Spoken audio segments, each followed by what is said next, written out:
dhigayna buurti Karamna maalmaha ka badan ka socday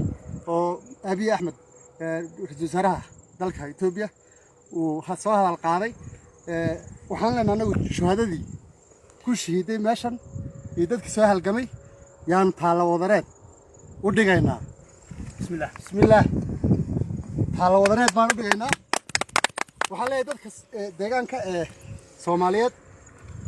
waxaan sameeynaa taaladii oo aan u dhigayno muxuu ahaay shuhadadii ku shahiiday bartaniyada oo buurtii Karamna tustadka buurta Karamna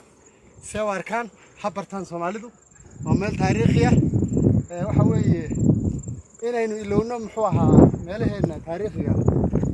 وإننا جاينا سيدرين نوتهاي ما أنت إننا محارو يو درجي